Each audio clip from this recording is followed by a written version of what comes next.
Hi guys, मेरा नाम है साहिल खन्ना और आज की वीडियो शुरू करते हैं। सबसे पहले न्यूज़ है बैंक ऑफ ऑस्ट्रेलिया की। तो उन्होंने जो अपना इंटरेस्ट रेट है वो 0.25% बढ़ाया है, 4.35% के ऊपर उसको ले गए हैं और ये 12 साल में सबसे बड़ा नंबर है। अब उनका जो सेंट्रल बैंक है वो सोच रहा है कि भाई जो इन्फ्लेशन है वो उसको कंट्रोल कर पाएंगे 2024 के एंड तक। टारगेट है 3.5% का। लेट्स सी इसको अचीव कर पाते हैं या फिर नहीं कर पाते हैं। अगली खबर मामाअर्थ की है। तो भाई उनका आईपीओ आ गया है, लिस्टिंग 2% ऊपर खुली है। ये बड़ी चीज है, मेरे लिए शॉकिंग चीज है।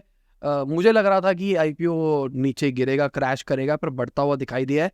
पर मैं कहूंगा कि एक बार पूरा हफ्ता देखते हैं, उसके बाद देखते हैं कि एक्चुअल परफॉर्मेंस कैसी रहती है, कैसी नहीं रहती है। और मैं कुछ टाइम के बाद भी वेट करूंगा, एटलीस्ट एक साल के बाद भी हम देखेंगे जब बहुत सारे इन्वेस्टर्स बेच के निकल देंगे। देखते हैं क्या होता है क्या नहीं होता।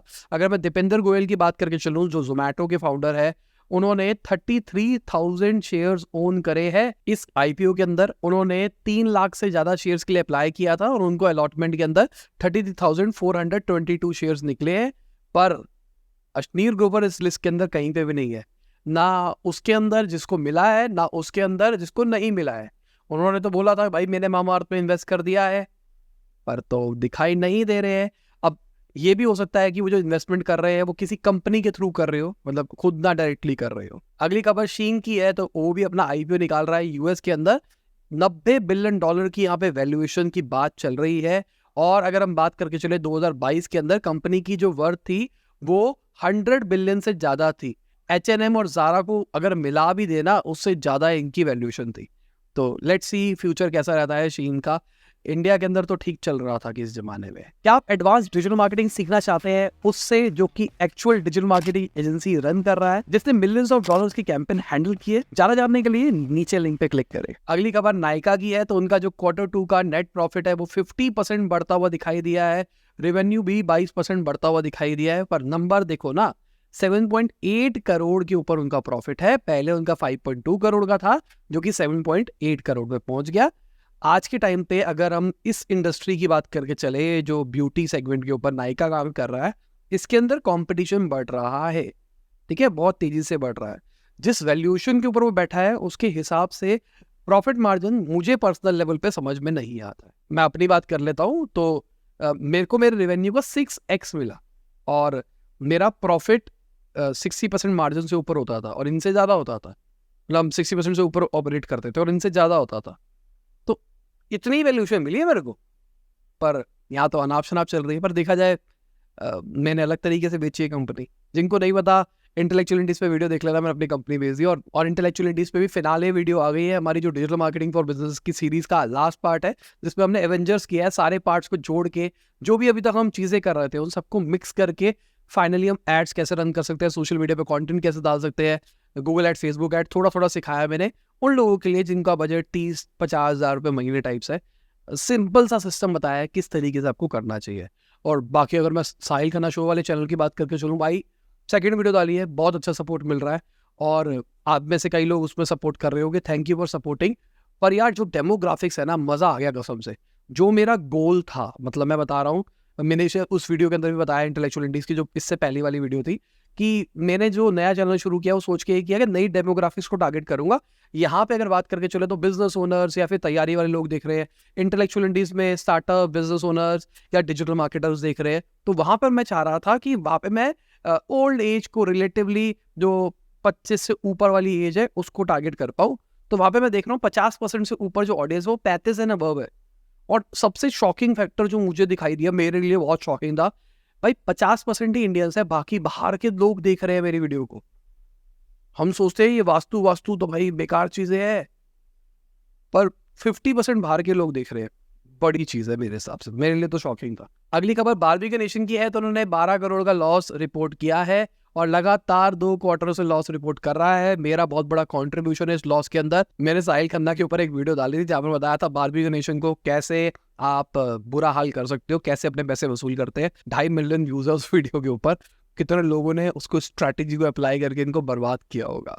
बाकी अगर हम पिछले साल से कंपेयर करके चले तो उन्होंने पैट रिपोर्ट किया था 7.53 करोड़ का, जो कि अब घटता हुआ दिखाई दे रहा है। अगर हम ईवी स्टार्टअप यूलर मोटर्स की बात करके चले, आपने बहुत सारे इनके ऑटोज देखे होंगे शायद, उन्होंने डाउन राउंड किया है, 120 करोड़ रुपए रेज किया है, और ये जो पैसा इन्होंने रेज किया है ना, इसका फोकस रहने वाला है पैन इंडिया एक्सपेंशन। अब ये 40 और सिटी के अंदर अपने आप को एक्सपेंड करने वाले हैं आने वाले टाइम में। अगली खबर बीरा 91 की है, तो उन्होंने 445 करोड़ का लॉस रिपोर्ट किया है फाइनेंशियल ईयर 23 के अंदर। एबिटा मार्जिन की बात करके चले -25.4% का है, जो कि पिछले साल -29.7% का था। मतलब इंप्रूवमेंट दिखाई दे रही है, पर भाई बहुत ज्यादा होता है नेगेटिव देखा जाए तो। अगर मैं बैटरी चार्जिंग स्टार्टअप यूलो की बात करके चलूं, तो उन्होंने 95 करोड़ का लॉस रिपोर्ट किया है फाइनेंशियल ईयर 23 के अंदर। पर मुझे लगता है इस लॉस के अंदर ज्यादा चुभन नहीं होती। रीजन क्या है, या अभी क्या कैपिटल एक्सपेंडिचर इनको बहुत ज्यादा करना पड़ता है। जिनको नहीं पता, यूलो साइकिल वाइकिल टाइप की चीजें दे रहे हैं जो किराए पे आप ले सकते हो, और इलेक्ट्रिक साइकिल होगी, उसके आप आसपास सिटी में घूम सकते हो। इनका जोमेटो से भी टाई अप है। अब यहाँ पे क्या हो रहा है, ये स्टार्टिंग में केपेक्स डाल रहे हैं, इनको साइकिल बनानी पड़ रही है, चार्जिंग इंफ्रास्ट्रक्चर बनाना पड़ रहा है, सब कुछ करना पड़ रहा है, इसके चक्कर में लॉस आ रहा है। अगर हम कंपनी की बात करके चले, तो उनका तो प्लान है भाई सितंबर में प्रॉफिटेबिलिटी ले आएंगे वो, ठीक है, ऑपरेशनल प्रॉफिटेबिलिटी की बात कर रहे हैं वो, और फाइनेंशियल ईयर 26 में अपना आईपीओ भी निकालेंगे। तो मुझे लगता है अगर सब कुछ सही रहे तो ये कंपनी का बिजनेस मॉडल इज गुड। देखो, मैं कभी भी लॉस मेकिंग स्टार्टअप के अगेंस्ट नहीं हूँ। मेरे को ठीक है, बहुत सारे ऐसे बिजनेसेस है जिसके अंदर आपको स्टार्टिंग में पैसा जलाना पड़ता है, उसके बाद में ही पैसा बन पाता है। अगर आप एक रेस्टोरेंट खोलते हो, तो आप एक्सपेक्ट नहीं कर सकते डे वन से आप पैसा कमाओगे। आपको 2 महीने 3 महीने हो सकता है लॉस झेलना पड़े। सिमिलरली बहुत सारे ऐसे बिजनेस आइडियाज होगी जहां पे आपको स्टार्टिंग में लॉस झेलना पड़ेगा, पर क्या उससे आपको अपनी मोड बना पा रहे हो, कुछ यूएसपी बना पा रहे हो? अगर बना पा रहे हो तो यूलो उनमें से मुझे लगती है। ये मेरा पर्सनल ओपिनियन है। अगर हम वरुण बेवरेजेस की बात करके चले, जो कि पेप्सी का बॉटलर है, तो उन्होंने 501 करोड़ का प्रॉफिट रिपोर्ट किया है Q2 के अंदर, जो उनके रिजल्ट्स निकल के आए हैं। जो उनकी सेल वॉल्यूम है वो 15% से ज्यादा बढ़ती हुई दिखाई दी है, और प्रॉफिट भी 31% से ज्यादा बढ़ता हुआ दिखाई दिया है। अगर हम वी मार्ट की बात करके चले, तो उन्होंने 64 करोड़ का लॉस रिपोर्ट किया है अपने Q2 के रिजल्ट के अंदर। अगर लास्ट ईयर की बात करके चले, तो 11.31 करोड़ का उन्होंने रिपोर्ट किया था लॉस, जो कि अब बढ़ता हुआ दिखाई दे रहा है। अब बात यह है Q3 का जो उनका रिजल्ट आएगा वो कैसा आएगा, क्योंकि भाई Q3 में अगर आप लॉस रिपोर्ट करते हो तो बिजनेस सही डायरेक्शन में नहीं जा रहा, क्योंकि फेस्टिव सीजन था ना, इस टाइम पे तो सबको नंबर्स क्रिएट करने चाहिए। बाकी Amazon फ्लिपकार्ट बहुत बड़ा नंबर लेके गया होगा। अगली खबर हिंदुस्तान पेट्रोलियम की है, तो उन्होंने 5827 करोड़ का प्रॉफिट रिपोर्ट किया है Q2 के अपने रिजल्ट के अंदर। और मजे की बात यह है, लास्ट ईयर उन्होंने सेम क्वार्टर के अंदर ऑलमोस्ट 2475 करोड़ का लॉस किया था। तो यहाँ पे भी समझ में आता है लॉस, क्योंकि भाई उस टाइम पे ऑयल के प्राइसेस बढ़े हुए थे, गवर्नमेंट ने रिस्ट्रिक्शन लगा रखी थी, इससे ऊपर आप प्राइस नहीं बेच सकते, तो कंपनीज को बहुत जगहों पे मतलब लॉस लेना पड़ रहा था। प्लस इन्होंने अपने मार्केटिंग एक्सपेंसेस को घटाया है, तो वहां से भी मार्जिन बढ़ता हुआ दिखाई दे रहा है। अगली खबर सऊदी अरामको की है, तो उनका जो नेट प्रॉफिट है वो 23% घटता हुआ दिखाई दिया है, $32.6 बिलियन के ऊपर पहुंच गया है थर्ड क्वार्टर का जो इनका प्रॉफिट है, जो कि पिछले साल में $42.4 बिलियन हुआ करता था। बहुत बड़ा डिफरेंस है। अगेन उस टाइम पे मार्जिन उन्होंने इसलिए कमाया क्योंकि रेट बढ़े थे। सऊदी अरामको के पास में एक एज था, क्योंकि वो ऑयल प्रोड्यूसिंग कंट्री के अंदर था, इंडिया वहां से खरीद रहा था, इसलिए इंडिया को नुकसान हो रहा था। अगली खबर इन्फो एज की है, तो उनका Q2 का जो नेट प्रॉफिट है वो डबल होता हुआ दिखाई दिया है, 205 करोड़ पे पहुंच गया है। 10 रुपए का उन्होंने डिविडेंड भी डिक्लेयर किया है। रेवेन्यू की बात करके चले तो 4% इंक्रीज आया रेवेन्यू के अंदर, पर उनका कंपनी का जो प्रॉफिट है वो 76% बढ़ता हुआ दिखाई दिया है। इसका जो मेजर रीजन है वो 99 एकड़ से उन्होंने अच्छा खासा रेवेन्यू जनरेट किया है। बाकी मुझे लगता है जब 99 एकड़ आया था तो मुझे उतना पसंद नहीं था, मुझे लगता था भाई इतना नहीं चलेगा, पर उन्होंने जो अभी ट्रांजिशन किया है ना, बहुत सारे जो फीचर्स लेके आया है, बहुत बेटर प्रोडक्ट निकाल रहे हैं। अगली खबर टाटा ग्रुप की है, तो वोल्टास को बेच सकता है। वोल्टास के एसी वेसी बहुत सारे होम अप्लायंसेस आते हैं, उसको बेच सकता है। बाकी टाटा ग्रुप की खबरों पर भरोसा नहीं करना है जब तक वो एग्जीक्यूट नहीं होती है, ये मान के चलो, क्योंकि हमने मतलब मुझे भी 2 साल हो गए ये देखते हुए, टाटा कोई खबर निकालता वो होता ही नहीं है, खबर निकालता है वो होता ही नहीं है। तो हो सकता है ये भी सिर्फ खबर निकली हो, क्योंकि टाटा ने नहीं बोला है ना, ये हवा में खबर निकल के आई, रिपोर्ट्स ने बोला है। अगर हम बात करके चले वोल्टास के रेवेन्यू की, तो $1.2 बिलियन का था लेटेस्ट फाइनेंशियल ईयर के अंदर। सितंबर 30 तक अगर हम बात करके चले, 3.3% रेफ्रिजरेटर का मार्केट शेयर है, 5.4% वॉशिंग मशीन का इनका मार्केट शेयर है। बाकी एसी वेसी ज्यादा चलते हैं, बाकी आजकल एलजी भी अच्छी मार्क खा रहा है, मतलब अच्छा मार्केट लेके बैठा हुआ है। अगली खबर अपग्रेड ने बोला है कि भाई अपस्किलिंग से लोगों को, जो इंडियन प्रोफेशनल्स है, उनको 2.5x ग्रोथ मिली है लास्ट 3 to 5 ईयर के अंदर। मतलब जो लोग नौकरी कर रहे हैं उन्होंने अगर अपना स्किल अपग्रेड किया है तो उसकी वजह से उनको सैलरी हाइक मिली है। अगर हम वुमेन्स की बात करके चले, जो उन्होंने काम करना छोड़ दिया था, अगर उन्होंने कोई कोर्स किया है तो उसकी वजह से उनको बहुत ज़्यादा स्टेबिलिटी मिली है अपने काम धंधे के अंदर, वो रीजॉइन आराम से कर पाई है। साथ में इन्होंने ब्रेकेज भी बताई। 48% जो इंडिविजुअल है वो सेल्फ स्पॉन्सर्ड होते हैं, मतलब अपने खुद के पैसों से लेते हैं। बाकी एम्प्लॉयर स्पॉन्सर्ड है, मतलब कंपनी पैसे देती है ट्रेनिंग के लिए। पर कहानी ये, कंपनी पैसे देती है तो वो कोई स्पेसिफिक इंडस्ट्री ट्रेनिंग देती है या फिर सॉफ्ट स्किल डेवलपमेंट के ऊपर ध्यान देती है। इंडिविजुअल लेवल पे बात करके चले तो 61% टेक्निकल स्किल सीखना पसंद करते हैं, 35% प्रोफेशनल सर्टिफिकेशन की तरफ जाते हैं और 55% ऑनलाइन कोर्सेज की तरफ जाते हैं। अगली खबर, एक एजेंसी का कहना है कि इंडिया के ऊपर सबसे ज्यादा साइबर अटैक होते हैं, सबसे ज्यादा मोस्ट टारगेटेड कंट्री है। 13.7% जो ग्लोबल साइबर अटैक है उसका पोर्शन इंडिया रखता है। यूएस 9.6% पे है, इंडोनेशिया 9.3% पे और चाइना आता है 4.5% के ऊपर। ज्यादातर जो साइबर अटैक हो रहे हैं वो हेल्थ केयर सेक्टर में, उसके बाद में एजुकेशन सेक्टर में होते हुए दिखाई दे रहे हैं। अगली खबर अक्षाकल्पा की है, जो कि एक डेयरी स्टार्टअप है। उन्होंने $25 मिलियन रेस किए हैं $80 मिलियन की वैल्यूएशन के ऊपर। ये कंट्री डिलाइट का कॉम्पिटिटर आप कह सकते हो और इन्होंने 12% ग्रोथ रिपोर्ट करी थी फाइनेंशियल ईयर 22 के अंदर। बाकी फंडेड स्टार्टअप होने के बावजूद भी ग्रोथ रेट उतनी ज्यादा नहीं है। पर अंदर की बात यह है कि यहाँ पे ग्रोथ रेट ज्यादा नहीं हो सकती, क्योंकि अगर आप एथिकली प्रोडक्ट बेचना चाहते हो तो आपको गाय चाहिए होगी, और वो भी रेगुलर गाय नहीं, जर्सी गाय नहीं चाहिए, आपको भी स्पेसिफिक गाय चाहिए। उसके लिए आपको लैंड क्रिएट करना है, वो इन्वेंट्री प्रॉब्लम है, कैपिटल प्रॉब्लम है।